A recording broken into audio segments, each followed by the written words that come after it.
Investap. Durante 25 años ha combinado la docencia, la asesoría técnico-pedagógica, la formación de maestros y la investigación educativa en el campo de la educación básica. Su principal línea de investigación se centra en educación básica, infancias, docentes y sociedad. Le interesa conocer las prácticas de lectura y escritura de los niños, en particular las producciones escritas que emergen de sus propios intereses. Otra línea de investigación de su interés se centra en el estudio del currículo y las reformas educativas, así como todo lo relacionado con el trabajo y las prácticas docentes. Ha trabajado como formadora de docentes en la Secretaría de Educación Pública y en distintas normales del país, en distintos cursos de especialización, maestría y doctorado, así como de forma independiente. Es todo. Adelante. Muchas gracias, Lupita Tinajero y Juan, por la invitación y la bienvenida a este evento. Ayer pude estar un ratito, no, nada más pude escuchar 2 ponencias. Por cuestiones del trabajo, me disculpo, no, yo hubiera querido escuchar las ponencias de todos porque la verdad estuvieron muy interesantes las 2 que escuché.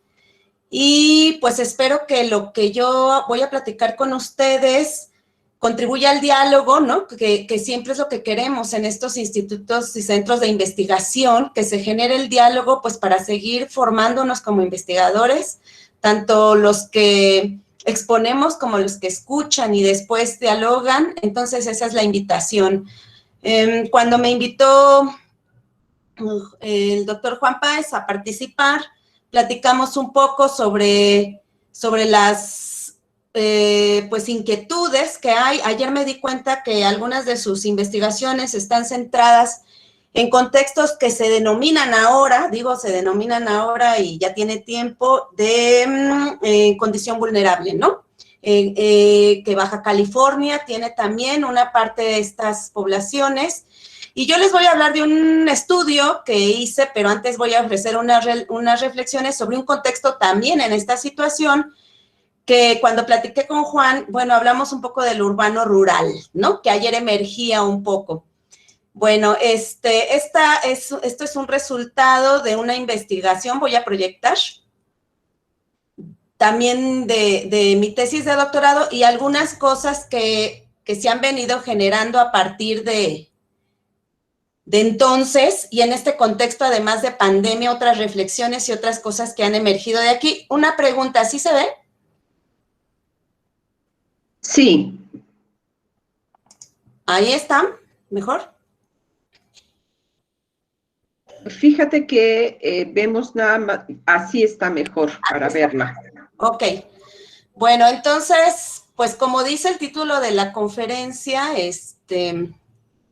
construir y significar la escuela primaria, pues como lo dijo Juan, yo soy profesora de educación primaria. Entonces, en esta presentación van a observar ustedes, o espero que así sea, una combinación entre lo que ha sido mi experiencia docente con la experiencia en investigación educativa, y ahorita les platicaré desde qué perspectiva y dónde lo he hecho. Yo he trabajado principalmente como docente de manera intermitente, mientras no he estado estudiando o laborando en otros espacios, en Iztapalapa, que es una localidad que se encuentra en la Ciudad de México. Tal vez algunos de ustedes tengan referencia de Iztapalapa, pero es una alcaldía que se caracteriza hasta hoy en día por ser una de las que tiene, si no es que es la más poblada de la Ciudad de México, pero además con muchos problemas de delincuencia, ¿no?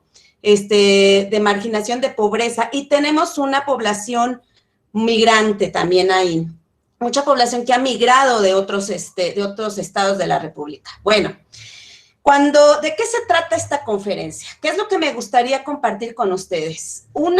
Me gustaría que aquí, a partir, no es solo mi intención decirles, yo he investigado esto y esto es lo que propongo aquí, sino también me gustaría que esta investigación sirva para que repensemos el significado de las escuelas, del espacio y los tiempos escolares, de las formas en que estudiamos a las escuelas. Yo ayer escuché, les digo, 2 ponencias, ¿no? Cómo nos estamos acercando, que además antes de la pandemia era de una manera Y esta pandemia pues nos tiene en jaque, ¿no? Como investigadores y no sabemos qué pase después. Y es una invitación a que lo repensemos, a la forma incluso de cómo las concebimos y las vivimos hasta hoy. También que me gustaría que esta conferencia sirva para discutir la perspectiva a través de la cual focalizamos el estudio de lo que pasa ahí, ¿no? Todos podemos hablar a lo mejor de una perspectiva más cualitativa, pero tenemos nuestros focos, tenemos nuestros acentos, y es algo que también me gustaría que surgiera de esta conferencia. Y también que surgiera, pues, un diálogo sobre lo que podemos cambiar, descubrir o reconocer como investigadores si miramos a las escuelas como un foco de investigación. Y pues empezar por esto, ¿no? Creo que todos los que estamos aquí coincidimos que la escuela no es algo predeterminado ni estable, ¿no? Y basta mirar lo que está sucediendo ahorita en la pandemia. Y ayer precisamente teníamos una discusión sobre, ¿en este momento hay escuela o no hay escuela, ¿no? Curiosamente, la primera respuesta que alguien me dio fue, no hay escuela. Hay educación, pero no hay escuela. Se lo pregunté, bueno, esta fue una respuesta de alguien que se dedica a la investigación, y cuando se lo pregunto a un maestro, me dice, claro que hay escuela, ¿no? Pues, o sea, para el maestro la razón de ser de su trabajo es la escuela. Físicamente no, ahorita lo tenemos. ¿Dónde está la escuela? Es lo que vamos al final a reflexionar. Y voy a empezar le puse aquí episodio 1, porque en una intención de organizar mi charla, y algo que platiqué con el doctor Juan sobre lo urbano y lo rural, sé que escuché ayer a Julieta, ¿no? Y, por ejemplo, ella hizo su investigación en Oaxaca, que entre comillas, y ahorita voy a explicar por qué el entrecomillado, es un contexto rural, ¿no? Y yo estudié Iztapalapa, que entrecomillado es un contexto urbano. Y lo primero que me gustaría discutir con ustedes, y a lo mejor algunos ya han entrado en este debate, es la falsa dicotomía del urbano y lo rural, o la falsa delimitación de ambas categorías para referirse a un espacio, a un territorio, a un contexto. Y lo que yo puse ahí para discutir esto son fotografías aparentemente de lo urbano y lo rural, o lo que nos han dicho tradicionalmente que es urbano y que es rural, ¿no? Y ahí pueden ver a la izquierda, ¿no? En la primera imagen, una escuela efectivamente rural que está al aire libre, y a la derecha, una clase también al aire libre en una escuela urbana, ¿no?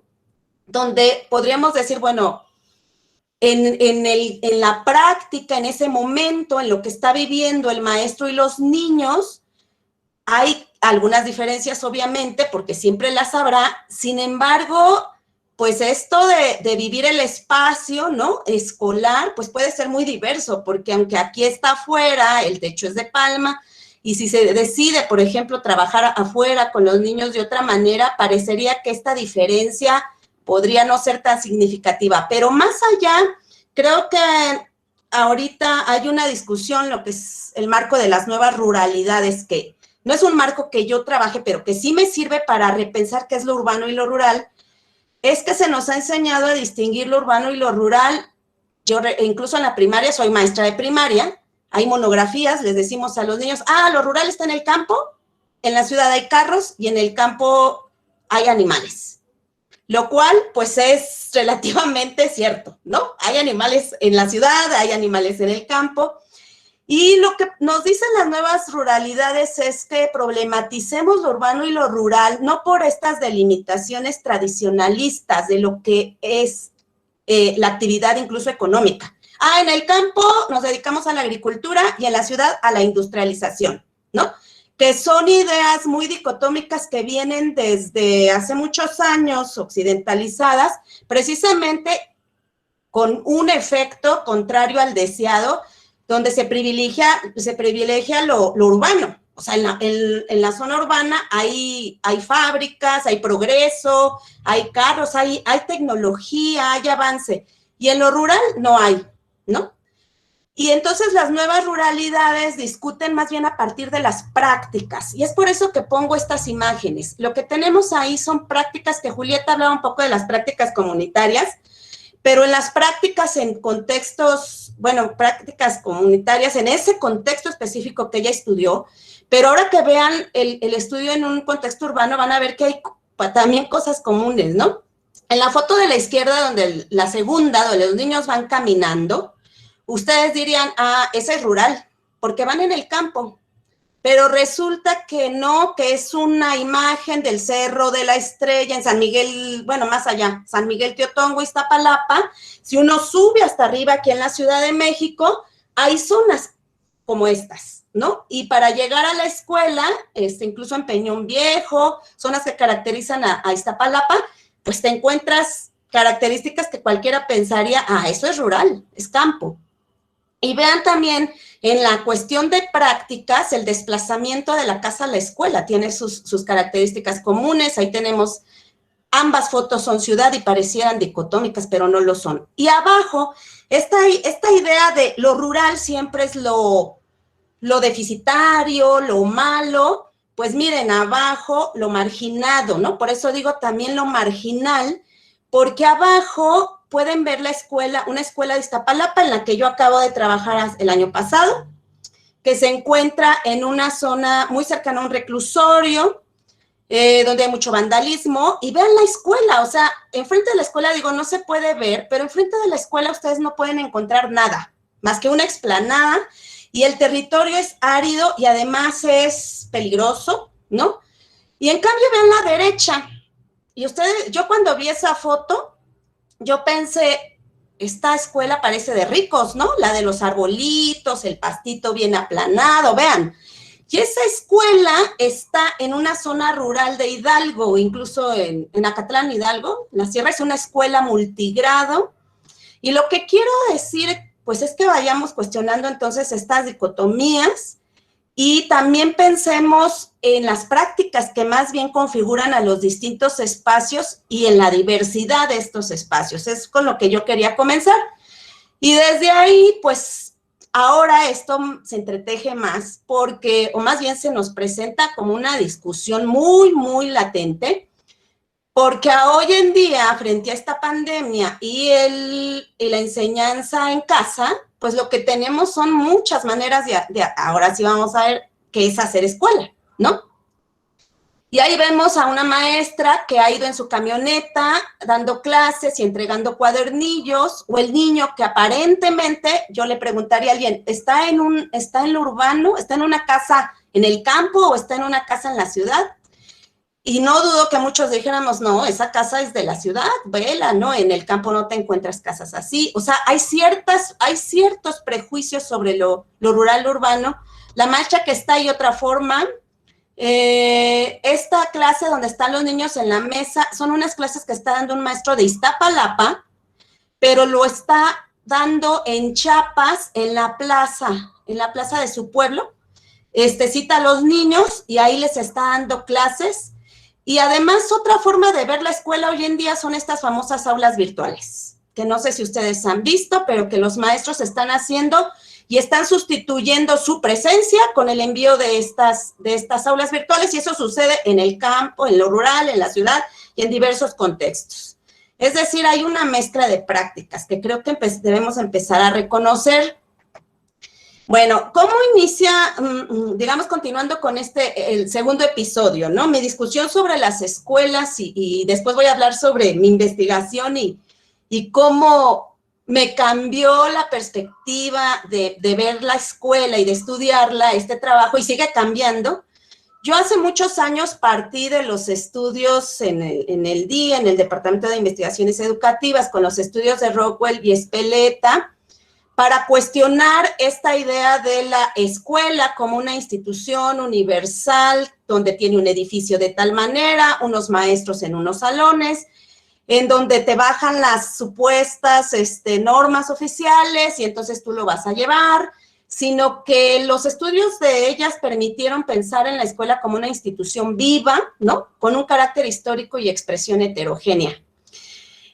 También en los estudios, Nespor, por ejemplo, él habla del aula y de la escuela como un espacio histórico, político, y en ese sentido también reconocer que la escuela no es un espacio nada más pedagógico, ¿no? Que es algo que también nos han permitido ver estos estudios, sino ver que es un espacio político, histórico. Y sí, y por ejemplo, ahorita estamos haciendo historia. Nosotros con esta conferencia, con su seminario y con la forma en que se han tenido las clases a distancia, pues estamos construyendo historia en cómo se hace una escuela, ¿no? Ahorita vamos a discutir eso. Y pues a partir de estos estudios, entender la escuela como el contexto institucional del trabajo docente. Eso, las condiciones materiales y la historicidad de la práctica docente. Yo creo que esto ustedes como investigadores donde están seguramente lo conocen, y sí me interesaba como partir de ahí para explicar por qué yo hice esta tesis de doctorado, este trabajo de investigación, que es de donde me eligió. Si ustedes ven ahí, hay una foto aquí donde aparezco yo, ¿no?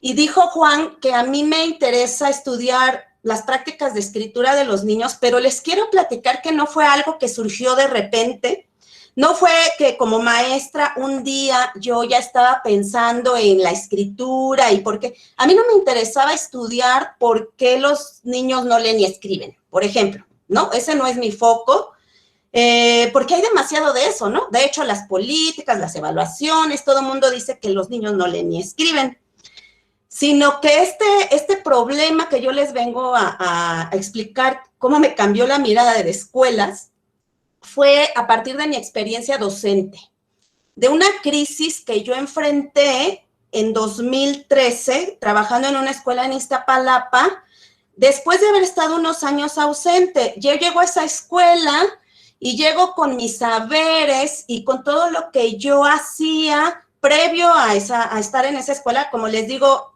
unos 7 años antes de esta experiencia de 2013, yo me había dedicado a la formación de maestros. Imaginen, ¿no? O sea, formaba maestros, pero siempre aterrizar en el aula te retroalimenta, porque me regreso a aula y entonces recupero yo algunas prácticas que había tenido en mis años de docencia anteriores.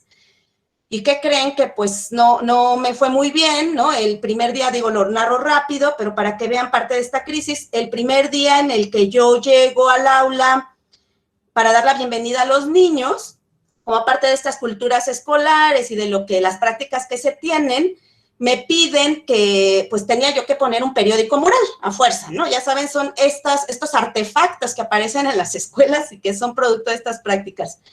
Y entonces yo dije, ¿cómo le voy a hacer? Ya sé, ¿no? Entonces me llevé unos globitos de papel, les pedí a los chicos que escribieran en esos globitos de papel su nombre y que me pusieran qué cosas les gustaba hacer, cuál era su hobby, cómo les gustaba que les dijeran, y hasta me aventé la puntada de decirles, y pónganme por favor que quieren ser de adultos. Bueno, pues ya saben, yo en mis años, y aquí en lo que pasa con los maestros, pues esperando la reacción de los niños, pues uno de ellos levanta las piernas, las pone sobre una banca y me dice en tono desafiante, ¿no? ¿Y si yo quiero ser asaltante? ¿No? Y eso provocó, yo no me lo esperaba, eso provocó risas. Estoy hablando de 2013, ¿no? Tal vez ahorita ya lo esperaría. Bueno, ahorita esperaría yo mucho, y es eso y mucho más. Y empezaron a reírse los demás niños y se hizo todo pues mi clase, ¿no? Se rompió porque todos empezaron pues a hacer chanza, como decimos por acá, con eso, de, sí, y si yo quiero robar, y si yo quiero, ¿no? ¿Cómo como maestro reaccionar ante eso? Para mí fue solo el inicio de un ciclo escolar muy difícil, donde yo sentía que algo había pasado en esos años que yo me había ausentado de las aulas. Yo sentía que no me podía comunicar con ellos, bueno, no comunicar en toda la extensión de la palabra, pues yo pensaba en hacer lo que los programas decían, pero no había un clic. Esa crisis me llevó a preguntarme sobre prácticas, no de escritura, sino sobre prácticas digitales. bajo esta idea o esa preconcepción de, es que aquí en este contexto usan mucho las tecnologías los niños y entonces por eso reaccionan así. Esto que les voy a contar ya fue un producto después de un proceso largo de trabajo. Cuando yo me doy cuenta que me acerco a un enfoque de investigación, ¿no? Que es sobre el estudio de prácticas de lectura y escritura, que ahorita les voy a comentar un poco. Fue una decisión en un diálogo con mi tutora, con otras investigadoras, de decir, ¿te interesa solo lo digital o estudiar las prácticas de los niños? Pero no las prácticas, y ahí es donde pueden ver los otros circulitos, no las prácticas escolarizadas, porque un problema es que efectivamente en la escuela yo veía que el problema que yo tenía es que estaban demasiado escolarizadas las prácticas, ¿no? Esto que yo hice del globito partió de una idea mía, escolarizada, y lo que yo seguía haciendo con los niños era eso. Ahí surgió en mi desarrollo de investigación también la identificación de que predominaban diseños experimentales sobre los niños. O sea, todos los niños, y eso sí no distingue a veces, los niños en el campo, los niños en la ciudad, o como otra vez decimos, es que los niños indígenas, los niños, aunque les pongamos categorías distintas, se tiende finalmente a universalizar a los niños, ¿no? Los niños de cierto sector, los niños de cierto, y los niños en general. Incluso, pues, en ello han contribuido algunas posturas desde la psicología cognitiva, ¿no? Desde las neurociencias, que sabemos que tienen un propósito, pero que de alguna manera han favorecido que se piense en los niños como niños de manera homogénea. Ahí yo me acerqué a una perspectiva sociocultural, y esta perspectiva sociocultural del uso del lenguaje fue más o menos algo que les platicó ayer Julieta, ¿no?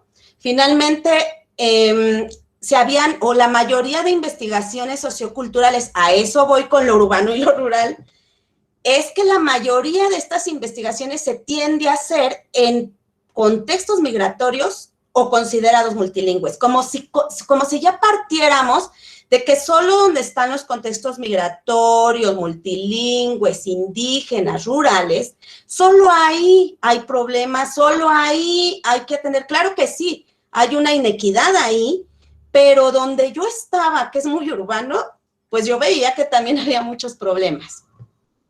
Bueno, ¿de dónde parte? El enfoque teórico, pues es algo incluso que ahora aparece en el artículo 3º de la Constitución, que se les ocurrió meter el término literacidad.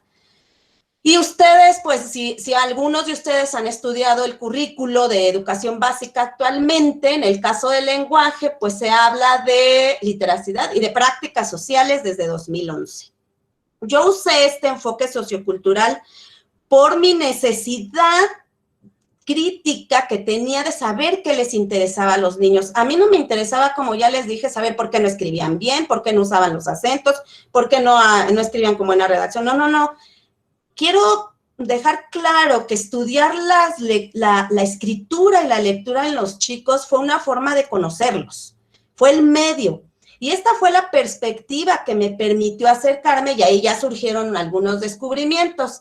Desde esta perspectiva, pues se considera, que de hecho viene de los New Literacy Studies, bueno, ahí aparecen algunos nombres, que se desarrolló más que nada en Inglaterra, en Canadá, en Estados Unidos, ¿no? Pero que ahora ha permeado en México, y en México, pues sí hay algunas investigadoras que lo consideran más de corte sociocultural, como Judith Kallman o la misma Elsie Rockwell, aunque ella usa culturas escritas, para decir, bueno, escribir es algo social, lo hacemos a diario, lo hacemos comúnmente, más allá de que la escuela se haya asumido y haya adoptado la misión de alfabetizar, entre comillas, alfabetizar, porque para los New Literacy tiene un sentido más amplio que alfabetizar, ¿no? Literacy es, pues, más bien tomar esto como prácticas.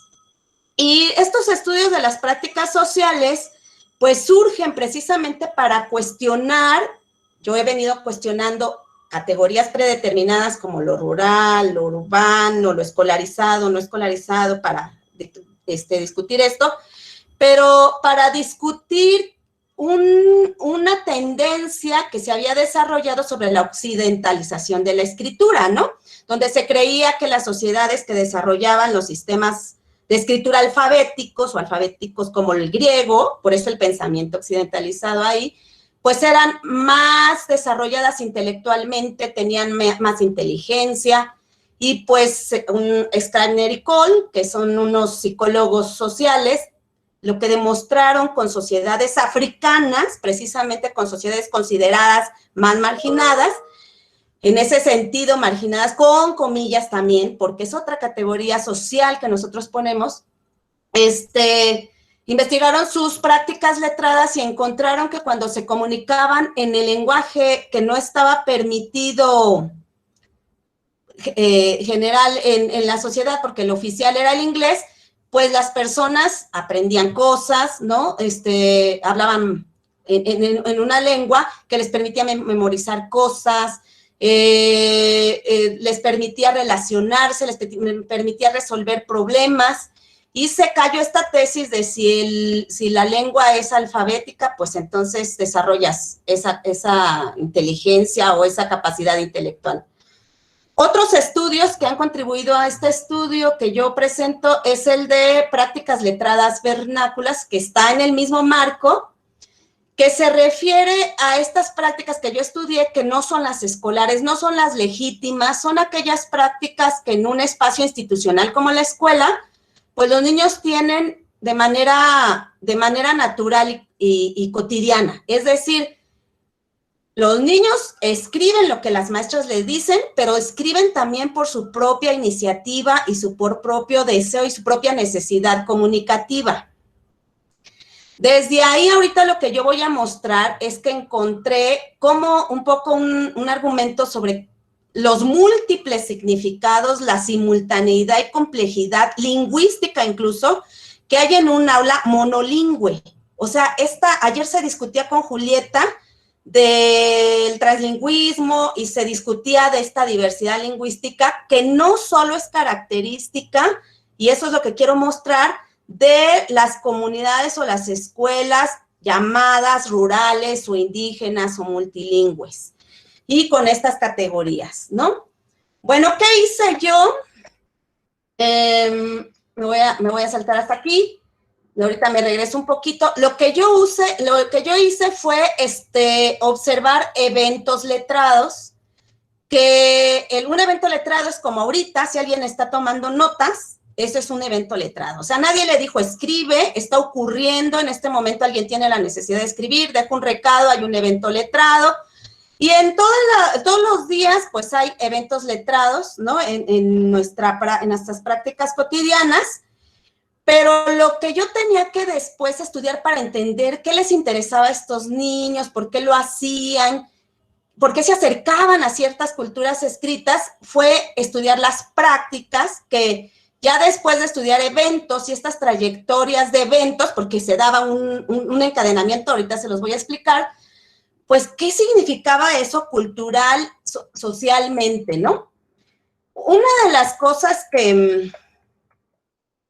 ahí está, que yo usé teóricamente, si ustedes ven, me interesa que vean primero a la derecha los referentes metodológicos y teóricos, los planteo así porque no veo una separación, pero pues esta fue una perspectiva etnográfica para acercarme a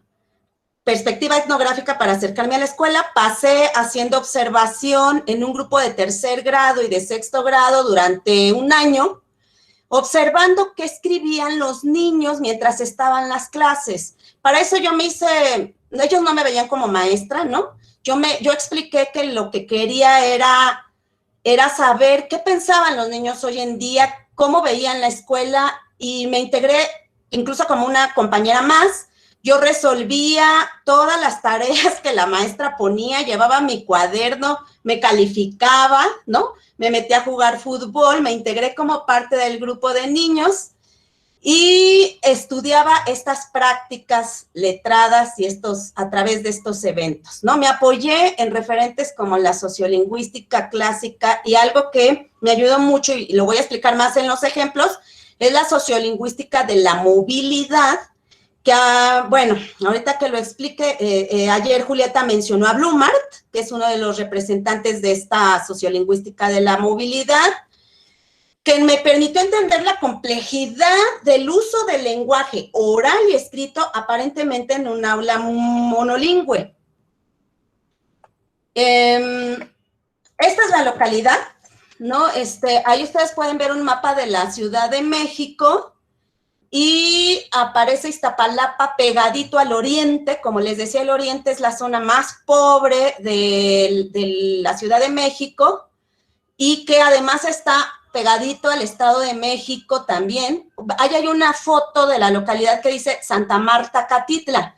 Y miren, véanla, es donde yo digo, vean la iglesia, el reclusorio, que para mí son fotos como para tratar de transmitirles a ustedes esta ruptura entre la dicotomía rural-urbano, porque vean la entrada a Santa Marta, Catitla, o sea, es la entrada como de un pueblo, ¿no? Aunque es urbano, pero es una colonia en la ciudad que se viven ciertas tradiciones como en los pueblos. Esa iglesia es ya muy antigua, ¿no? Es colonial y está justo al lado de la escuela. Entonces, algo que sucede en esa comunidad es que los niños viven y sus familias cada año un periodo del carnaval de Semana Santa, ¿no? Y ese es un gran acontecimiento, entre otros muchos religiosos que también están inmersos en nuestra sociedad de muchas formas, ¿no? Arriba está el grupo de tercero, el grupo de sexto, y lo que yo me dediqué a ver es qué pasaba cuando los niños estaban en sus clases, y pues varios, cuando hablo de textos vernáculos, me refiero a que estaban pasándose los papelitos, estaban escribiendo cuentos, estaban haciendo chistes, estaban pasando muchas cosas que incluso con mis 20, en ese entonces 20 años de experiencia docente, pues yo lo sabía, pero no lo había estudiado ni me había metido hasta el fondo de eso. Empecé a ver para qué o por qué escribían, qué tipo de materialidades mediaban en la escritura, qué letras, símbolos, dibujos, imágenes, colores. Digamos que para esto también me apoyé en algo que ahora se denomina teoría de la multimodalidad, ¿no? De la escritura, o sea, el cuestionar si solo las grafías, las letras comunican cosas y solo ellas son un lenguaje. Y por ejemplo, en este contexto, los emoticones y otros símbolos representan cosas que comunican y que por lo tanto se constituyen también en lenguajes. También observé la movilidad que tenían esos textos, qué provocaban, porque pareciera que escribes algo y ahí se queda, pero no, o sea, finalmente hay textos que provocaban y producían encadenamientos, y me fijaba cómo se producían estas condiciones de producción, qué decisiones se tomaban, por qué los niños decidían en un momento dado usar o representar un mensaje de cierta manera. Bueno, aquí está un ejemplo. Espero que se vea la letrita, pero yo les hablaba de que algo que yo encontré a partir de esto es una complejidad de múltiples discursos y voces que se cruzaban en ese espacio llamado aula. Algo que también me ayudó a hacer este estudio es discutir el espacio, o sea, discutir cuál es mi noción de espacio y de escuela, no solo como espacio físico, sino más bien a partir de las interacciones y las interrelaciones que se daban ahí. Miren, esta es una clase de desafíos matemáticos, ocurrió ese día, y lo que marqué con negro son los eventos que van apareciendo en intersticios entre la clase, ¿no? Dice, la maestra lee en voz alta el libro de desafíos matemáticos y explica el tema. José Luis se para de su lugar, bueno, ahí debería ir separado, perdón, de su lugar, y le entrega a una niña un papel que ella esconde dentro del cuaderno y no vuelve a sacarlo el resto de la clase. Ulises y Jonás dialogan sobre fútbol y el desempeño de Messi el jugador, ¿no? O sea, la maestra está en su clase de mate, pero ellos están platicando del fútbol. Ulises hace bromas sobre desafíos matemáticos, ¿no? Porque la maestra está haciendo esa clase, pero él empieza a bromear con lo que dice la maestra. Todo esto ocurre entre los lugares que es donde yo me encuentro. Jonás me pide que le tome una foto para su Facebook mientras la maestra explica cómo resolver los desafíos. Han de saber que esta escuela tenía prohibido que los chicos llevaran celular y sin embargo, pues como suele suceder en varias escuelas, lo llevaban y a escondidas se tomaban fotos mientras estaban las clases. Andrés escribe un recado para Omar, se lo pasa y se ríen entre sí. Joshua pasa de lugar en lugar para registrar en su cuaderno el nombre de un huevo. Ahorita les voy a platicar lo del huevo y uno de sus compañeros. Ulises me pregunta qué música me gusta. Él dice que le gusta la música de banda y el rap. La maestra se pasa a algunos niños al pizarrón. Joshua escribe invitaciones para un bautizo del huevo y las coloca debajo de la caja de leche. Evelia le enseña a Nayeli la cartilla de vacunación. Obviamente este es un resumen de un registro de clase que es muy largo, que más bien aquí lo muestro de manera gráfica para que vean en ese 1, 2, 3, 4, 5 que se entremezclan cosas. La maestra está leyendo el libro de desafíos matemáticos y se suscitan toda esa serie de eventos en la clase donde están hablando de fútbol, donde están pasando recados entre ellos y donde están usando un evento que se presentó en la clase, que es a partir de una clase que la maestra les dejó un huevo, ahorita se los voy a platicar. Y entonces, esa idea de la clase que ya de alguna manera ha estado cuestionada de la maestra de la clase y ellos pues estaban atentos, ¿no? Y de aquí surgían prácticas letradas. Y pongo este ejemplo. Este es un ejemplo muy emblemático porque además ocupó como un mes del tiempo de clases de los niños. Seguro ustedes, algunos vivieron esto en la primaria, todos pasamos por ahí. Y lo que la maestra hizo fue dejarles el huevo para ver el tema del embarazo, ¿no? Lo que ahí yo veo es cómo usé una categoría ahí, después de observar que los niños, fíjense lo que hicieron, llevaron los huevos, si pueden ver, hicieron guarderías, ahí están en sus cunitas, en sus canastitas, pero hubo alguien que hizo además una guardería, o sea, no llevó solo a su huevito, sino ese canasto amarillo es una guardería de los bebés, tiene su televisión y adentro de esa cajita hay cómics, que ahí pueden ver con la imagen de Naruto y otras historias. Lo que aparece abajo es una lap, supuestamente dibujado en naranja, y un teléfono celular, además, por eso era lo que les decía que aparece ahí representación escrita. Lo que aparece a la izquierda en el cuaderno es un registro de los nombres de los huevos, o sea, hubo un niño, todo esto fue hecho por diferentes niños, no todos, cada uno, un niño hizo un celular, otro hizo la computadora, otro se paró de repente y empezó a registrar los nombres de los huevos. Hay una cartilla de vacunación y hay una fiesta, una invitación al bautizo del huevo. Ninguno de estos eventos fueron convocados o propiciados por la maestra, sino surgieron, ¿no? A esto le llamé así literacidades porque son prácticas que surgieron ahí entre los niños, que además son muchos tipos de prácticas, ahorita me voy a regresar un poquito. Y miren, yo lo que hacía era grabar, ¿no? Los diálogos, claro, para todo esto, ¿saben? Hay una parte ética en la investigación, había consenso de los padres y todo, había ya un ambiente de confianza cuando yo empecé a grabar. Yo no empecé a grabar desde el primer día, sino después de algunos 3 meses, y grababa los diálogos. Esta es una transcripción. La maestra dice, a ver, esa guardería, André y David acondicionaron una caja como guardería para otros huevos. En ella pusieron televisión, área de lectura, computadora y celular. Para que no se aburra, dice David. André toma el celular y marca de forma ficticia para hacer que su hijo huevo hable con el huevo de otro compañero. David se acerca y me enseña que los huevos leen sus cómics. Algunos niños se han parado de su lugar y en medio de la clase de matemáticas van a encargar sus hijos a André.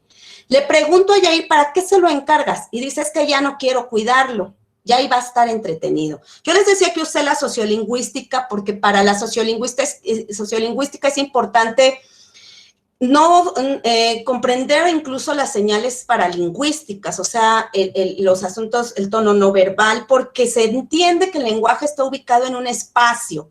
El lenguaje no es algo que ocurre en abstracto y de ahí es cuando digo que fue mi forma de entender o de tratar de conocer qué pasaba con los niños a través de la escritura, porque desde la sociolingüística y de este enfoque de los New Literacy Studies, pues se supone, no se supone, sino lo podemos ver, el lenguaje ocurre en un determinado espacio y contexto que en un momento dado se va creando. El contexto no es algo predeterminado, el contexto lo vamos construyendo en esta interacción que tenían los niños, ¿no?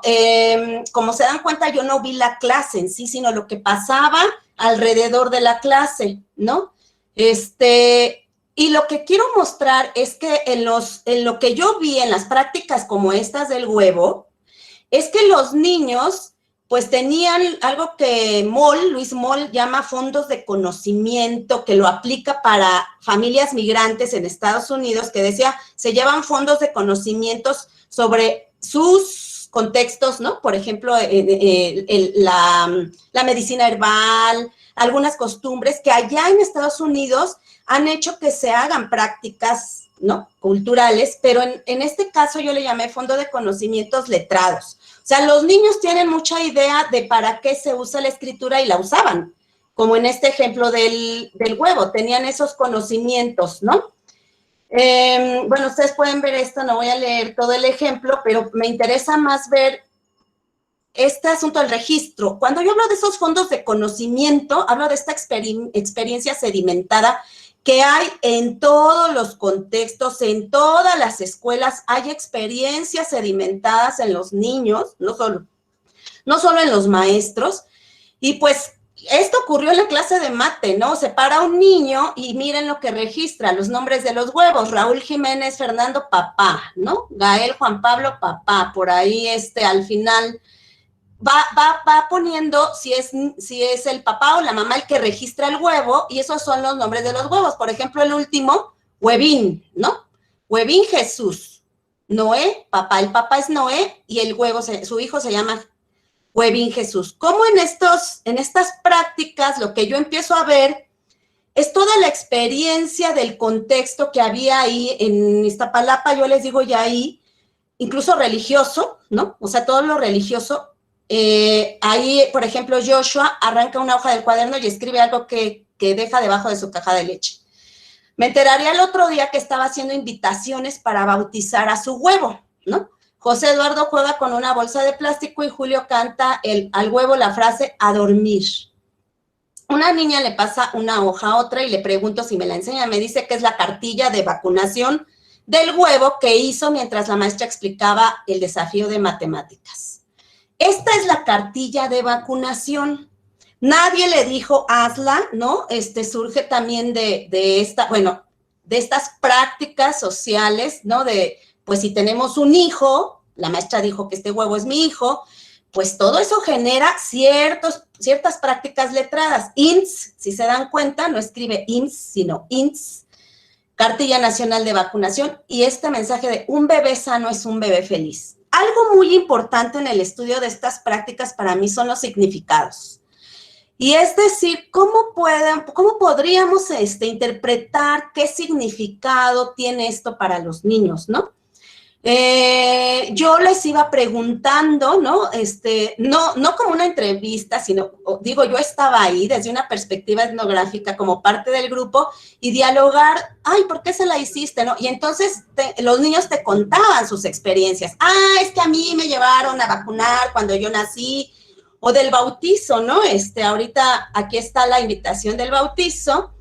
Este niño, por ejemplo, me sorprendió porque escribió a mano 20 invitaciones e hicieron el bautizo en el patio de la escuela. Y pues también igual platicando sobre por qué, ¿no? ¿Por qué armar esta invitación? Y era para mí muy significativo cómo se apropiaban los niños de esta escritura, de alguna manera. De hecho, este niño cobraba dinero por hacer cartas. O sea, si alguien le decía, oye, hazle carta, era un niño de sexto, si le haces una carta a esta niña que me gusta, él les cobraba 5 pesos, ¿no? Le gustaba mucho escribir. E incluso esta cuestión que empezó a emerger este es un ejemplo, les digo, de fondos de conocimiento, pero no es lo único, de cómo en sus diálogos, por ejemplo, aquí Jonás, entre la clase, cuando se rompe un huevo, dice, otro huevo que se fue al cielo, santificado sea tu nombre. Junta sus manos, mira al cielo el señal de rezar. Este solo es un ejemplo, digo, el trabajo escrito, o mi trabajo tiene varios ejemplos de cómo se conjuntan en esta vida diaria en la escuela y en estas prácticas la vida familiar, la vida social, los diferentes mundos, dice Dyson, de los niños, esferas, ¿no? No preocupándome tanto, una maestra que me leyó, que es de una comunidad indígena, me decía, ay, yo leía estos ejemplos y pensaba en mis niños y decía, es que allá en la Sierra Norte de Puebla, por ejemplo, no dejamos la tarea del huevo, ¿no? Pero hacemos algo similar con otra cosa. Y entonces empezamos a hablar de los puntos de encuentro y también las diferencias que se podían ver. Lo que una categoría que yo creé aquí o que propongo es de hablar de diferentes capas de contextos en el uso del lenguaje oral y escrito de los niños, se dan ahí. Ahorita voy a hablar de esta apropiación a través de tácticas y a través de estos fondos de conocimiento. Un ejemplo más, si voy a tiempo me dices, Juan, para ir cerrando. Pero, por ejemplo, yo les decía que me basé en la sociolingüística de la movilidad de Blumar, que junto con Scollon y otros autores se han dedicado a estudiar, por ejemplo, ciudades como Nueva York, como Bélgica, que es donde vive Blumar, que son multilingües, ¿no? Y a través de sus estudios ellos estudian el espacio y dicen, bueno, realmente no hay una separación, ayer ya lo decía Julieta, entre el uso de una lengua y otra. Cuando vas a una ciudad como Nueva York, tú puedes ver letreros y muchos de esos los identificas porque son comunes en distintas partes del mundo, ¿no? Puedes ver señales y puedes inferir qué significan. ¿De qué depende que tú puedas comprender o no? Y a eso es a lo que yo hablo un poco de la capa de contexto, donde opera un acto semiótico, ¿no? Por ejemplo, esta es la clase. Yo veía la clase, incluso cuando fui maestra y cuando entré a esta aula, pues un caos, uno ve un caos porque lo que yo les expuse es que pasan muchas cosas a la vez. Lo que me permití ver ahí fue, miren, en el ejemplo que estoy presentando, donde tiene el número 1, las niñas que están ahí están escribiendo recados sobre sus novios. Te amo, Jarod, una escribía, ¿no? En el 2, esta niña se le declaró un niño en el patio a través de un cartel, ahorita se los muestro, y la niña le está escribiendo una carta diciéndole que no quiere andar con él. En el número 3, la niña está escribiendo Jesús, que es el compañero de al lado. Y el 4 es el que les digo que lleva su celular a escondidas y que todo el tiempo lo tenía por ahí prendido. Están pasando muchas cosas con diferentes capas de contexto porque le llamo capa de contexto la vivencia de cada niño personal con la familia, por qué ella está escribiendo Jesús, por qué ella le está contestando la carta al niño, por qué él lleva el celular. Y a esto, de alguna manera, Blumar, ¿no? Le ha llamado esta especie de que hay diferentes órdenes para entender lo que uno y otro decimos, hacemos, como superdiversidad, más que diversidad, entender que hay una diversidad dentro de la diversidad. O sea, el multilingüismo no entendido como, es que solo donde hay náhuatl y español, bueno, es multilingüismo, no, o es bilingüismo, sino yendo más allá a los múltiples lenguajes y significados que podemos ver en este contexto. Yo les decía de esta niña, por ejemplo, el cartel que ella recibió, no sé si me lo salté en esta, porque sí se los quería mostrar. Ay, según yo lo puse y creo que ya no se los puse. Bueno, ella recibió un cartel, ahorita que mientras ustedes comentan y dialogamos se los muestro, donde aparecen varios emoticones. Incluso voy a ver si se los puedo proyectar. yo no entendía nada de lo que los niños me transmitían a través de los emoticones, debo confesar. Y por eso yo empecé a hablar de múltiples significados y multilenguajes en un aula monolingüe, porque para entender había que incluso meterse a hablar con ellos sobre cuáles eran sus experiencias de vida, ¿no? Esta niña, cuando se le declara el niño en el patio, ¿no? Espérenme tantito porque sí se los quiero mostrar antes de cerrar la conferencia. Si me permiten. Vas bien, Esther, 10 minutos. ¿Sí? Bueno, voy a dejar de presentar esta. Y voy a presentar la otra. Ajá.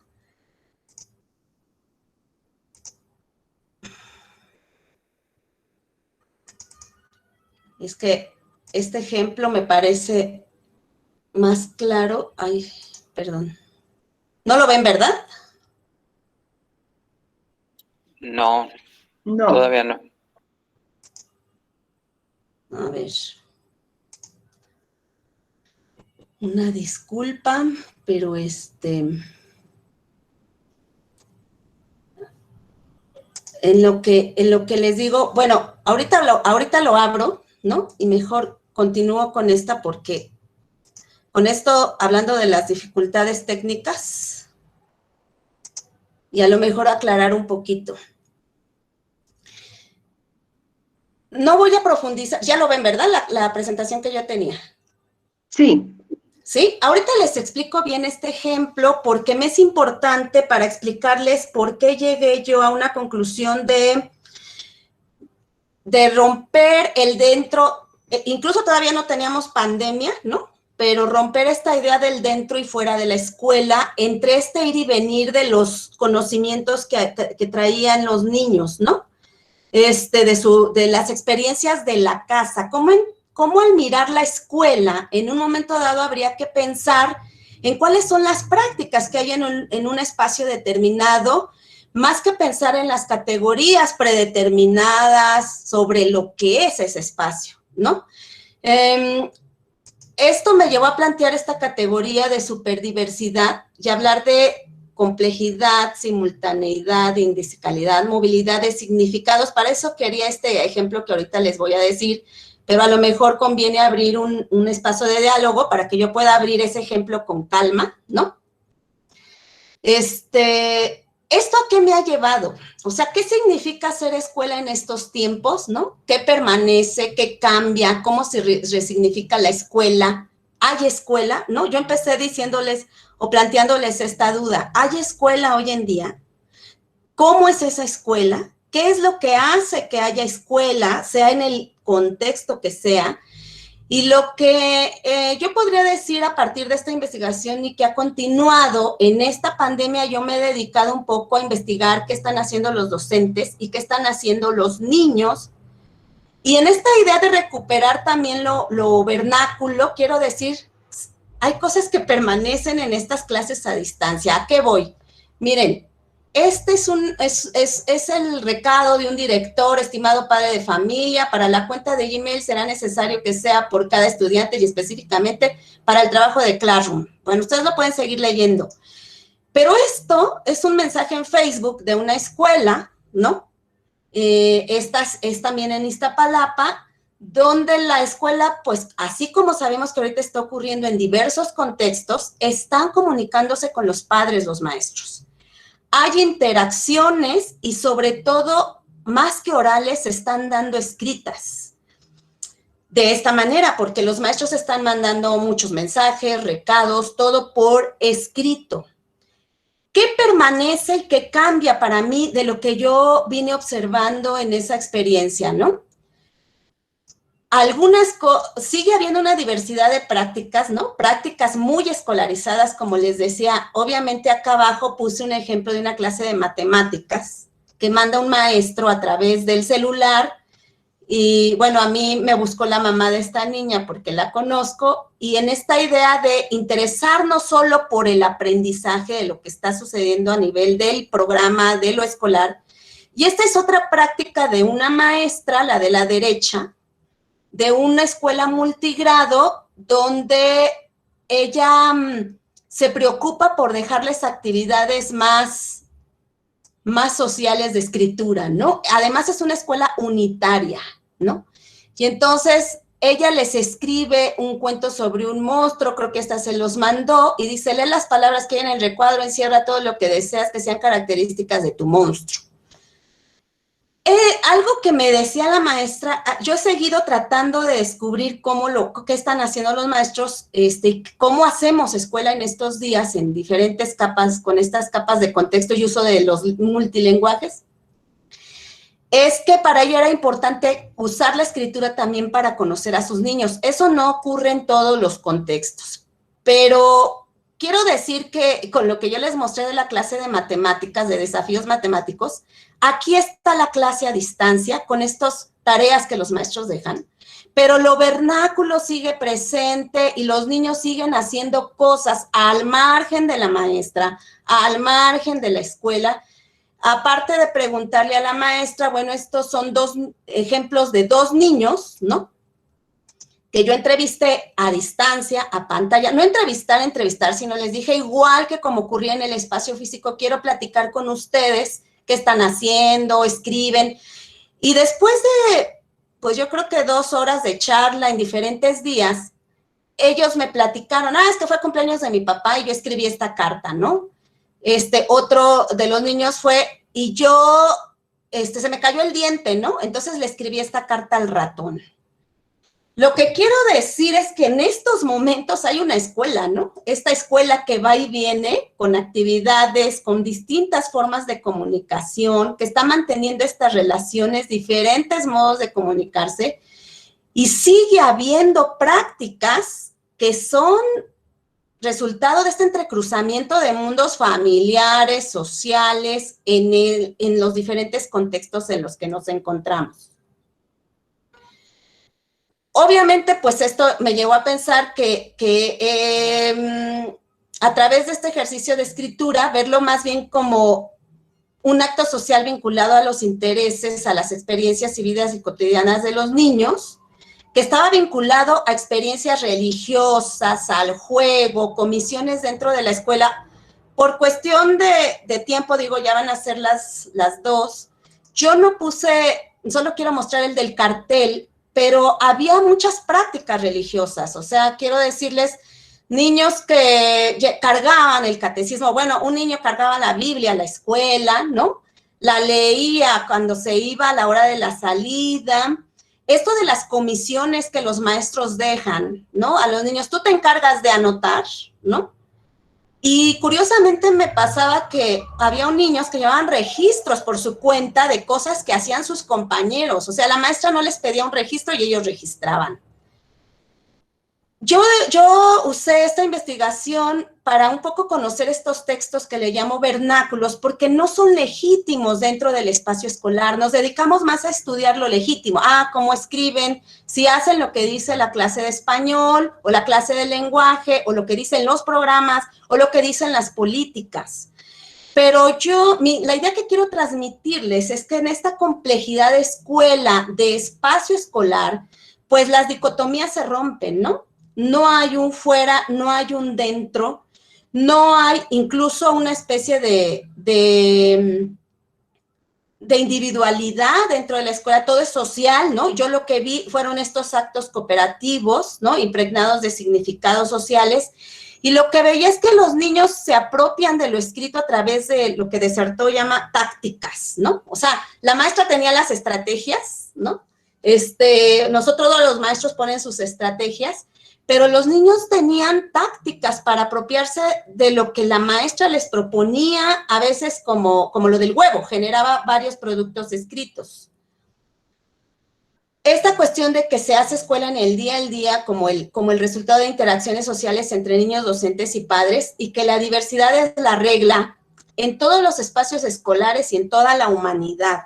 O sea, también me interesaba destacar, porque ayer escuché 2 presentaciones y una de ellas fue de inclusión y otra creo que en un contexto indígena. Y entonces yo decía, algo que tenemos, digo, aquí invito al diálogo, es pensar que lo diverso no ocurre solo ahí, donde parece que está lo multilingüe, donde está lo indígena, que a veces ha tenido consecuencias también negativas, digo, tanto no verlo, como invisibilizarlo, como marcarlo, como eso es lo diverso, ¿no? La inclusión pensada como en los niños con discapacidades o solo con los que necesitan más, sino creo que ayer quien exponía decía, ¿no? Es algo finalmente que se aplica en todos los contextos. Con esto yo rompo pues la tesis del monolingüismo, o esa es mi intención. Ahorita muestro el ejemplo del cartel por si no logré convencer un poco de esta tesis del monolingüismo, que aunque esta comunidad urbana en apariencia, yo por eso lo pongo entre paréntesis, o sea, lo urbano, ¿quién se lo pone? Este contexto más bien diverso, específico también, pues no era totalmente monolingüe porque se movían distintos significados de lo escrito y del lenguaje, y ahorita le pararía hasta ahí, esperaría un poco de haber reacciones, comentarios, retroalimentación, en lo que yo aclaro un poco más esta cuestión cuando digo no había un monolingüismo, que lo intenté mostrar con el ejemplo de, por ejemplo, en el huevo, cuando ustedes vieron el celular, está lleno y plagado de símbolos, ¿no? Metodológicamente, en la sociolingüística, pues no solo nos fijamos en lo que se dice, cómo se dice, para qué se dice, sino en cómo están estos símbolos, que para mí muchos de ellos tienen un significado, pero cuando me puse a platicar con el niño de qué significa el payaso, por ejemplo, ¿qué significa esto? Que si es la calculadora, el entender qué eran las aplicaciones, detrás de cada cosa que ellos veían, sea un video, sea un recado que mandaban con algún emoticón, había una historia específica, ¿no? Había una historia ahí que contar. Y, por ejemplo, estos payasitos significan la lucha de la AAA, ¿no? Y si uno platicaba con ellos, te contaban cosas que ocurrían en la familia, se iban a textos que la maestra les había dejado, lo que me hizo entender más esta complejidad, ¿no? Ahí dejo abierta un poco la discusión y mientras abro lo del cartel que no les quiero dejar de compartir. Muchísimas gracias, Esther. Abriríamos ahorita, digamos, tiempo para el diálogo y también, como dice, la oportunidad para que nos muestre el cartel. Si tienen preguntas, comentarios, reflexiones acerca de lo que se acaba de exponer, el micrófono está abierto para todos.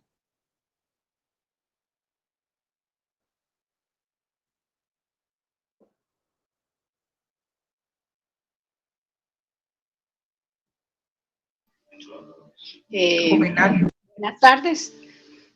Nuevamente aquí haciendo mis intervenciones, Guadalupe. Claro que sí, Marisol, y después nada más permíteme, Juvenal. Adelante, Marisol. Gracias. Pues felicitar a Esther, es un estudio muy amplio, muy interesante, sobre todo que se presta a más estudios. Desde el punto de vista en mi área, que es la literatura, la comunicación y lenguaje, tiene mucho para un estudio semiológico, semántico, tiene mucho para un análisis sociológico y cuáles son las influencias que todos estos niños tienen respecto de la sociedad. Porque si nos damos cuenta, Esther lo decía desde un principio y hacía las comparaciones de las fotografías, el área rural y el área urbana, cómo estaban estructuradas después de tantos años que ella había visto, por ejemplo, un pueblo y la entrada de una colonia eran completamente divergentes, pero me imagino que aquí entra precisamente el tema de la inmigración, de los inmigrantes. La influencia que tiene entonces el poder adquisitivo, el dinero que envían los familiares de los Estados Unidos hace que pues en el área rural la gente tenga más oportunidades. En el caso de las fachadas que vimos de las escuelas, pero lo impresionante cómo influyen los niños. Ya Esther lo decía, los niños se tomaron la molestia de ilustrar en aquel muro la laptop, el teléfono. Ellos viven en sociedad, tristemente a su edad ellos ya quieren ser adultos y quizás tomar esas responsabilidades, pero tu estudio es muy interesante, Esther, felicitaciones. Para mí, de verdad que, no sé cuánto tiempo te llevó ese estudio, pero sí, para mí son muchos años y da mucho. Felicitaciones. Muchas gracias, Marisol. Pues sí, sí fue un estudio amplio. Perdón, voy a responder, no sé si mostrarles ahorita lo que quería mostrarles, si seguimos dialogando o seguimos dialogando y al final les muestro. Tal vez para que se animen a conversar, ¿no? Porque esto me ha servido no solo con docentes, ¿no? Con niños, incluso con padres, ¿no? Cuando platicando sobre lo que hacen los niños, claro, esto era incluso éticamente, yo no se lo mostré a los padres de estos niños, sino en alguna ponencia me tocó que estuviera un papá de alguien y me dijo, ay, no me había puesto a pensar en esto que pasaba, ¿no? Miren, yo les decía, ¿sí les sigo con el ejemplo rápido? Sí, ¿Sí? sí, y después le damos la voz a Juvenal. A Juvenal. Miren, este es el que les dije porque hay varios en ese texto que escribí, pero lo que provocó, y cuando hablo de capas de contexto, yo lo voy a retomar el ejemplo 2. Cada uno de estos ejemplos, 1, 2, 3, 4, de cosas que estaban sucediendo, en mi investigación cada uno tiene su propio análisis, ¿no? O sea, qué texto se estaba escribiendo, por qué se estaba escribiendo. Había un análisis semiótico de motivaciones, de acciones, de analizar. Y cuando hablo del espacio, en cada uno de estos, fíjese lo que ocurría. El de la niña 2 es este caso. ¿Sí? ¿Sí me escuchan? El de la niña 2. Sí. Bueno, ¿qué sucedió con la niña 2? En el recreo le escribieron este cartel. Un niño. Se organizaron los niños colectivamente y se le declaró en el recreo, ¿no? Y este es el cartel. De la amistad nació el amor, háblame de ti, qué música te gusta, 100% oye, me enamoré a primera vista, Evelia, tú y yo a 3 metros sobre el cielo.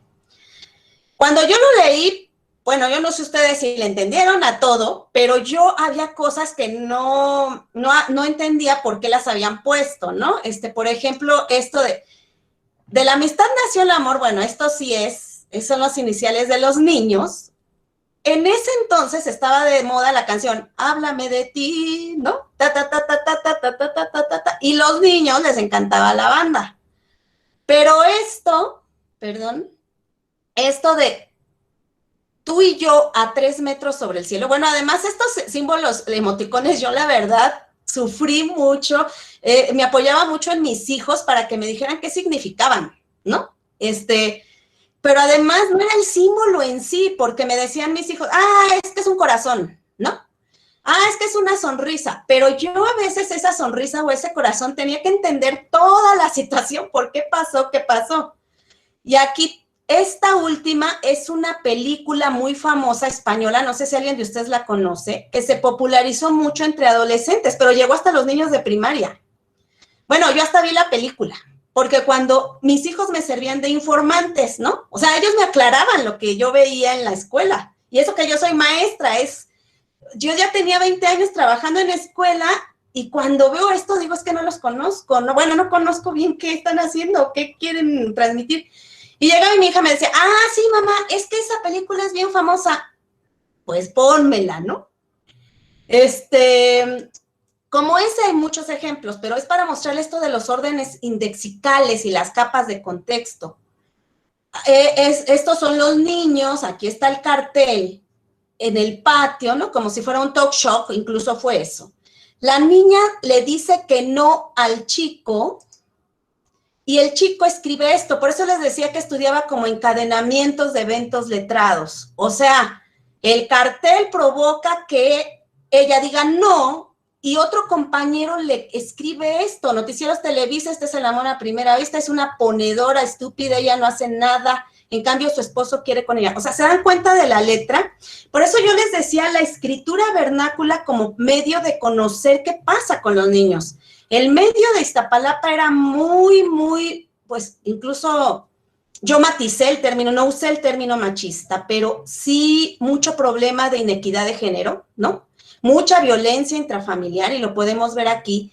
Y vean lo que contesta la chica de 11 años. Perdóname, pero la verdad no creo estar lista. Incluso el que me lastimó tanto se llama Kevin. Sí es el mismísimo Kevin, incluso anduvo con tu prima Amelia. Por favor, perdóname, espero que podríamos ser. Esto en el grupo de sexto grado ocurría muy a menudo, ¿no? A mí o sea, como maestra, como investigadora, de decir, también para equidad de género, ¿no? O sea, cómo se empiezan a construir estas relaciones.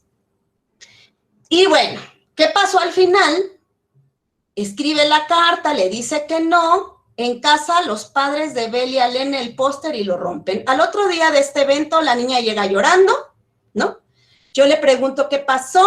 El póster se lo llevó en la mochila ante ese medio de violencia, ¿no? Y la masculinidad del papá, ¿cómo? ¿No? Eres una niña, saca el póster y lo rompe, ¿no? La escritura ahí presente, en medio, esto era una clase donde la maestra estaba leyendo un examen para la Olimpiada del Conocimiento. Entonces, cuando hablo de capas de contexto, me refiero, la maestra está en un contexto, ¿no? En su contexto, ella tiene que ver con ellos el examen, es su contexto, ella tiene esa interacción, pero simultáneamente hay varias interacciones ahí que aquí no lo muestro, pero lo he puesto entre columnas simultáneas. Simultáneamente, otra capa de contexto, lo que está pasando con cada grupito. Otra capa de contexto, lo que cada uno de ellos está experimentando, porque yo profundicé en algunos casos como el de esta niña 2, la 1, pero no se los voy a contar, la 3, ¿por qué lo hacían? Entonces, traían en la escuela a colación todos estos espacios físicos, ¿no? Y yo por eso la empecé a ver como una red de interacciones. Y bueno, ahí era el ejemplo que les quería mostrar, y aquí ya nada más les muestro esta apropiación que había. Ellos usaban emoticones, lenguaje, el cual, la broma, la ironía, yo la vi y la documento ahí en la investigación como una forma de apropiación, no solo del lenguaje, sino del mundo, en una necesidad, escúchenme, ¿no? Estoy aquí porque yo parto, al final de esta investigación yo dije, bueno, realmente esta cuestión de infancia, que tiene un significado etimológico de no tienes voz, ¿no? El infante, o sea, eso significa infancia, pues lo veía. Y a través de estos juegos, videojuegos, pues este es el que les decía del Te Amo Jarot, pues ellos se apropiaban de esos mundos. Bueno, aquí le paro, nada más aquí para pasar un poquito los ejemplos, ¿no? De cuando yo hablo de los fondos de conocimiento, de las experiencias, por ejemplo, esta clase del pollo rostizado y Cuauhtémoc, ¿no? La maestra está hablando volvemos a lo mismo, en el otro eran desafíos matemáticos, aquí es historia, ¿no? Y está hablando de la prehistoria, y la maestra dice, la cacería es aquella donde los homínidos capturaban animales en espacios abiertos con montañas y capturaban renos. Y un niño, ¿no? Rodolfo el reno. La maestra dice caballos, el niño contestaba cabellos. Utilizaban arpones, arcones, ¿no? No nada más de carne vivía el hombre, dice la maestra, ¿qué más? Frutos. Y el niño, ¿qué fue primero? ¿El huevo o la gallina? En ese entonces andaba por ahí el asunto del huevo. Y al final, cuando dice también podían comer sandía, mango, el niño contesta pollo rostizado, ¿no? Y la clase se fue por otro lado, porque la maestra, ¿a poco en la prehistoria podían comer pollo rostizado? Pero todo el tiempo era una irrupción multidimensional, ¿no? Y decía ahorita Marisol, digo, ya con esto me callo, perdón, para no aburrirlos, decía Marisol, que participó hace ratito. Sí. Yo quise hacer en un principio esta investigación en un medio, hablando de lo rural, que entre comillas, digo, en la Huasteca Potosina. Y no se me permitió. Eso ya saben, condiciones institucionales. Y después, el haberlo hecho aquí en Iztapalapa, donde he trabajado tantos años, creo que fue mejor. Porque, les digo, rompí mi idea de... O sea, ¿por qué razón me iba a ir yo a la Huasteca a hacer este trabajo? Porque estaba con la idea que allá sí está... Allá se habla todavía, hay comunidades que hablan náhuatl, ¿no? Que hablan otras lenguas, hay varias lenguas. Y esa idea de saber... Claro que hace falta, bueno, yo todavía quiero reproducir este estudio en un contexto de esas características, pero no porque considere que es más necesario allá que aquí. Eso es algo que rompí. Me parece que es necesario, pues, mirar a todos lados posibles, ¿no? Es donde digo que me llevó esta investigación. Ya, gracias. Gracias. Juvenal. Sí, gracias. Híjole, qué interesante, de verdad, Esther. Para nada nos aburrimos, ¿no? O sea, cada intervención es pues mucho mejor y más ilustrativa para nosotros, de verdad. Me llama la atención, híjole, un montón de cosas, ¿no? Pero hay algo que me parece vital en esta nueva perspectiva que tú adquiriste, ¿no? Y es el cómo conocer a los niños a partir de la escritura. Es decir, cómo conocerlos a partir de cómo se expresan mediante la escritura, ¿no? No cómo expresan las cosas, sino cómo se expresan ellos. Para mí este es como el punto central, como tú lo decías, ¿no? Eso cambió mi perspectiva. Claro que sí. Entonces yo desde este punto vería la escuela como una plataforma de expresión, precisamente, y el currículo lo vería como un mero pretexto para todo aquello que está pasando. O sea, es al revés, ¿no? De como lo vemos normalmente. Normalmente vemos y estudiamos lo que sería la aplicación, el desarrollo y demás, todo lo que sucede en torno al currículo o a lo que tenemos marcado, ¿no? Pero bien lo decías tú, ¿no? O sea, es que hay un mundo infinitamente mayor en torno a eso, ¿no? Y cómo se juntan muchos mundos pequeños, es decir, lo que cada uno trae de su familia, son diferentes idiomas incluso que hablamos, ¿no? Y cómo se hace ese multilingüismo en ese espacio que ahora se ha extendido más aún. Es decir, ahora está en las casas y la escuela, el aula se ha extendido mucho más, ¿no? Entonces, me parece que es esta forma de pensar la educación, esta forma de pensar la escuela, nos lleva precisamente a romper esas ideas preconcebidas o aceptadas como algo natural, ¿no? Es decir, así aprendimos, así seguimos. Entonces me parece que esta forma de acercarnos al ser de las personas a través de esa expresión escrita, híjole, pues nos puede llevar a tener investigaciones, desarrollos, prácticas incluso totalmente diferentes, ¿no? Entonces, pues muchas felicidades. Me parece que esta, como bien decía nuestra compañera, ¿no? Marisol, da pie para investigaciones mucho mayores, ¿no? Porque es una perspectiva diferente. Muchas felicidades. Muchas gracias, Juvenal. ¿Algún otro comentario, pregunta para la ponente?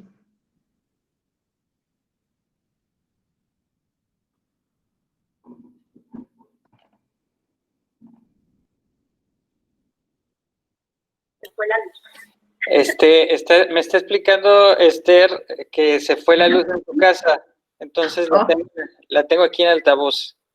Ok, bueno, suele suceder. Juan, ¿quieres comentar algo a propósito? Pues sí, Esther, ¿me escuchas? Sí, se escucho y también escucho a Lupita. Ah, muy bien. Muy amable. Pues mira, yo quería preguntarte, pues dicen que la etnografía, el que más cambia es el etnógrafo, y tú ya tenías 20 años de docencia y ahora estuviste, como quien dice, del otro lado, ¿no? O sea, del lado de lo que hacían los niños con la escritura, ¿no? Y cómo le daban significado a la misma, ¿no? Ya en lo que realmente les importaba. ¿Cómo te transformó a ti esta experiencia? Pues sí, justo ahorita iba a mostrar algo, estoy prendiendo mi compu, ya vino la luz, ¿no? Pero mientras... qué bueno. Hay una parte donde yo describo metodológicamente lo que implicó para mí, primero ganarme la confianza de los niños, ¿no? Les digo, yo soy maestra, creo que eso facilitó, pero sí me di cuenta que el hecho de que yo no fuera la maestra, ¿no? Facilitó para empezar. O sea, yo les decía, yo no soy una maestra. ¿En qué me cambió? Yo nunca había estado, cuando uno está como docente en el aula, uno vive una prisa muy especial. Quienes son docentes lo saben, ¿no? Quienes han trabajado con niños saben que esa prisa es como muy peculiar, ¿no? Estás, no viene la luz. Estás pasando de un momento a otro, a una actividad, a la que sigue, y tú estás en tu por eso digo, uno está en su mundo, ¿no? Si lo quisiéramos ver así. Cuando yo me meto a ver y de fondo a platicar con los niños, ¿no? Incluso en esta cuestión de perspectiva etnográfica, un poco de chismorreo con los niños, ¿no? Mucha charla, hay muchas horas de grabación, de diálogos, de lo que pasaba, mientras ellos estaban en clases, o sea, estábamos en clases. Entonces yo rompí con muchas cosas que como docente no... Por ejemplo, yo me preocupaba mucho por el orden, ¿no? El famoso orden, o lo que algunos llaman la disciplina, o el control, aunque yo siempre me he considerado flexible, ahí me di cuenta que no era tan flexible, que no tomaba muy en cuenta a los intereses de los niños, que no los llegaba a conocer realmente, pero creo que no es, y algo que puedo argumentar ahorita, es que no es una mala intención de los maestros no conocer a los niños, no era una falta de, yo podría decir, bueno, esto, me decía un maestro, oye, pues es que esto lo deberíamos hacer todos los maestros, ¿no? Cuando di esta charla en una escuela, por ejemplo, me decían, dinos cómo, ¿no? O sea, ¿cómo ahora le podemos hacer para nosotros sentarnos entre los niños y hacer este trabajo que sí te cambia? Porque cuando regresé al grupo, les quiero contar, les quería mostrar eso en la presentación, pero ya no fue posible. Después de esta investigación, yo regresé al grupo. Tuve un sexto grado en otra escuela de Iztapalapa, ¿no? Con sus propias características, pero también con muchos problemas de violencia, con un contexto similar. Yo ya decía ahorita Juvenal, y dije, qué bueno que lo vea, que Juvenal pues sí nos entendimos, Juvenal, porque a partir de ahí, si a mí ya me despreocupaba antes un poco el currículo oficial, esto de cubrir todos los contenidos, de enseñar lo que estaba ahí, de vivir la escuela como ese espacio rígido, disciplinado, ordenado. Después de esta experiencia, yo llegué con ese sexto grado y fueron experiencias muy distintas, como cuáles, ¿no? Les pongo solo dos ejemplos y con eso termino. Ahí lo que yo llegué a hacer, y a partir de ahí fue que hablaran de lo que les interesara, ¿no? Así, libremente. Y, por ejemplo, descubrí, ¿no? Intereses, había unos niños que hablaron, por ejemplo, sobre armas, ¿no? Tipos de balas, qué trayectoria tenía una bala, cuántos disparos hacían, porque se movían en un contexto. A mí me permitió esta experiencia etnográfica, entonces ya como docente, como vincular el espacio escolar con el familiar y entender por lo que estaban pasando, ¿no? Uno de esos niños tendía, aunque está prohibido que se suspendan de la escuela, la directora lo solía suspender, era una práctica que ella tenía. Entonces, a mí me ayudó a ser más inclusiva, yo diría, ¿no? No quiero hablar, no me voy a echar flores, pero porque creo que es muy difícil en el aula, ¿no? Lograr la inclusión. Por eso ayer mi pregunta para Sharon, ¿no? Que la tengo muy presente, sí. De inclusión es identificar barreras, por ejemplo, ¿no? porque yo a partir de eso ya decía, no lo suspendan porque ya entendía la experiencia Juan. Y trabajaba yo completamente con escrituras de textos, pues de más texto libre, ¿no? Yo casi no usaba el libro de texto de español, usaba mis propias actividades. Y por último les puedo decir que pues eso me permitió un diálogo con ellos distinto. Por ejemplo, había unas niñas, les digo que eran sexto grado, que se salían, eran 3 amigas, y me pedían permiso para ir al baño, ¿no? Entonces iban al baño y lo que hacían era llevarle cartitas de amor a un niño del otro grupo. Pues con la experiencia que yo ya había tenido con esta investigación, pude incluso formar parte de sus encuentros epistolares. Se decía Elsie Rowell, escolarizarse la práctica vernácula, ¿no? Porque ya se legitimó, o sea, yo ya de alguna manera no lo vi como algo malo, sino ya les decía, bueno, si van a ir a entregar la tarjeta, nada más avísenme con una palabra clave, díganme, ya voy o algo, ¿no? Y efectivamente me decían, voy, iban a entregar la tarjeta, y el chico venía y entregaba tarjetas. Eso implica entender una dimensión social dentro de la escuela que está negada, muy poco vista, porque se tiende a moralizar todo lo que se hace.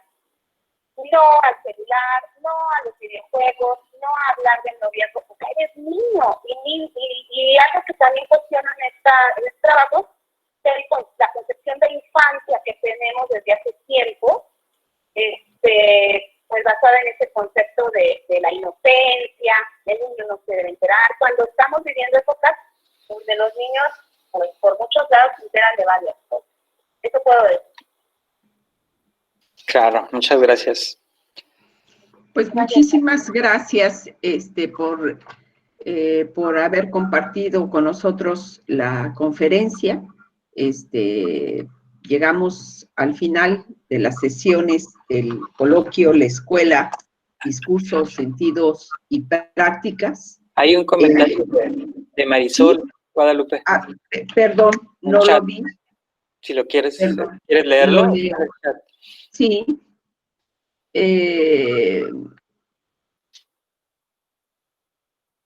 Es el de felicitaciones a Esther. Sí.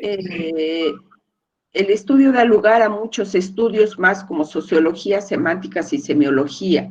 Además, un análisis personal. Creo que el progreso se viste en el área rural, se debe a los aportes de familia en el extranjero. Asimismo, la laptop y el teléfono celular en el trabajo de los niños es la influencia de otras culturas, por lo que va encima de las costumbres locales. Y bueno, perdón, salí un momento por un apagón, también tiene. Aquí Margarita, sí, dime Margarita, adelante. Sí, quisiera hacer una pregunta muy rápido. Claro. Esther, mirar tantas expresiones de religiosidad en la escuela, ¿te llevó a cuestionar en algún momento justo la laicidad educativa? ¿Cuestionar a la autoridad, digo? La laicidad educativa, la escuela laica. Más bien, no, yo no pensé ni siquiera en la laicidad, Margarita. Pues sí, bueno, sí, debo decir que ahí me di cuenta que el mundo religioso era parte de esas prácticas de los niños, ¿no? Por ejemplo, cuando estaba el carnaval, los niños no iban a la escuela, y me imagino que ya en Baja California ocurre algo parecido con ciertas festividades, ¿no? No iban a la escuela, o, por ejemplo, ahí se daba mucho el concurso de comparsas, y los niños participaban de esas comparsas, y pues el catecismo, esto que te digo de la Biblia, no era algo que la maestra fuera partícipe, eso hay que decirlo, ¿no? La laicidad creo que también no es algo, así como me lo preguntan, yo me atrevería a decir, es que la laicidad tampoco es algo que se pueda decir está o no está, ¿no? O sea, la ley dice que la educación es laica. Yo creo que el maestro, a través de sus prácticas, de su hacer, sí puede sí puede ser laico, ¿no? Pero los niños en sí se mueven en sus creencias, en sus rituales, incluso los padres, ¿no? A mí me pasó, por ejemplo, les digo, yo en esta experiencia me abrí más al regresar a mi grupo de sexo. Estuve la última vez y tenía una mamá que era cristiana. Y como yo me prestaba a hablar de las experiencias, sí hubo un poquito más de apertura de mi parte, pues me invitaban, ¿no?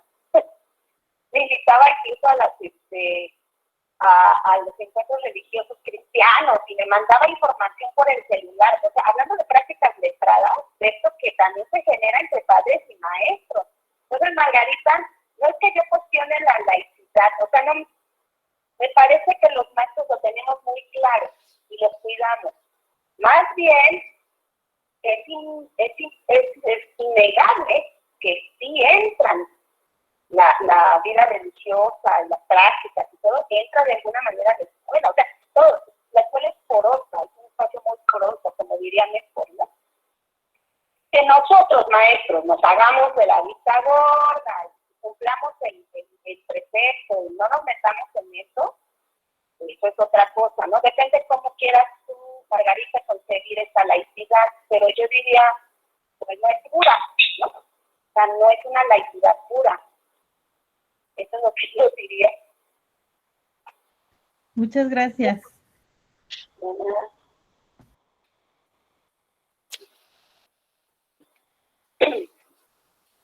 ¿Algún otro comentario?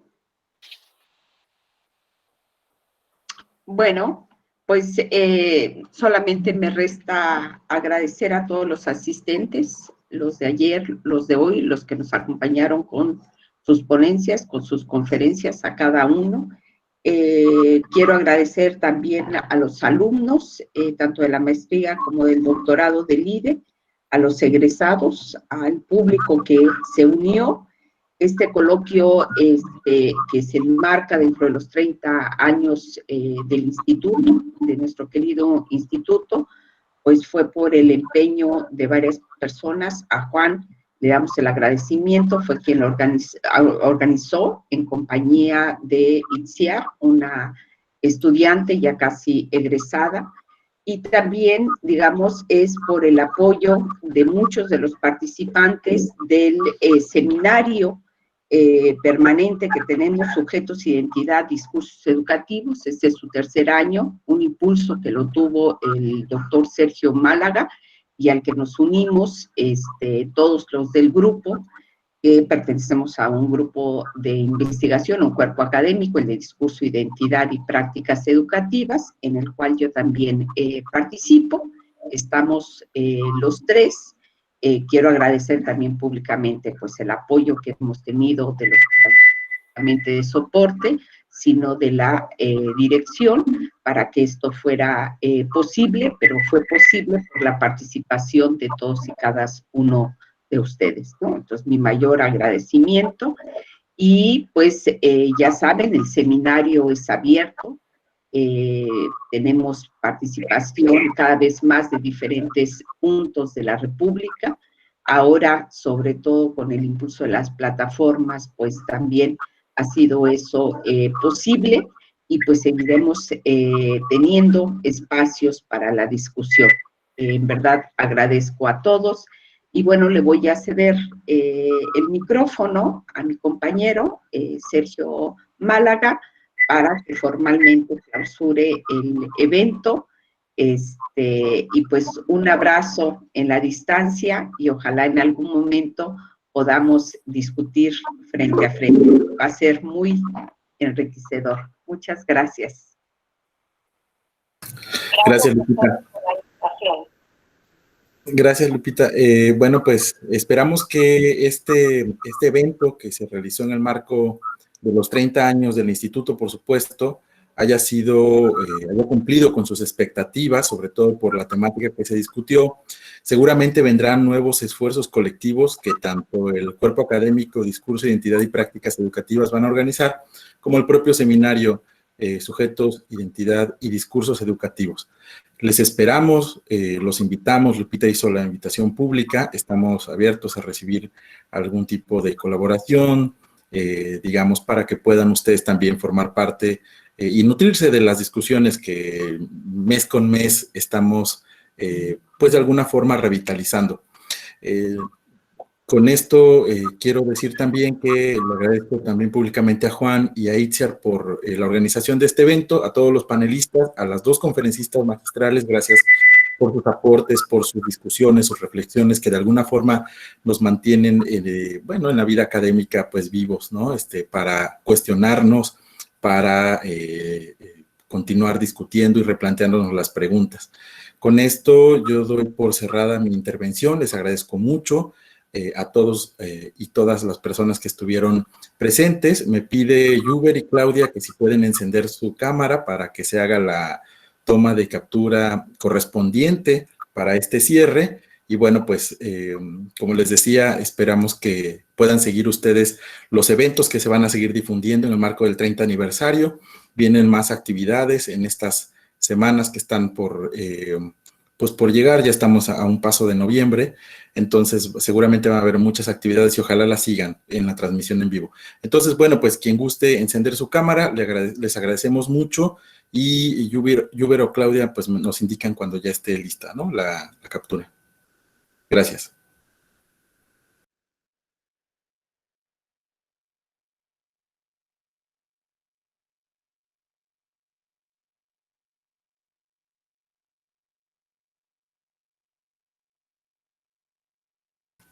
¿Listo, Yuber? ¿Listo, Claudia?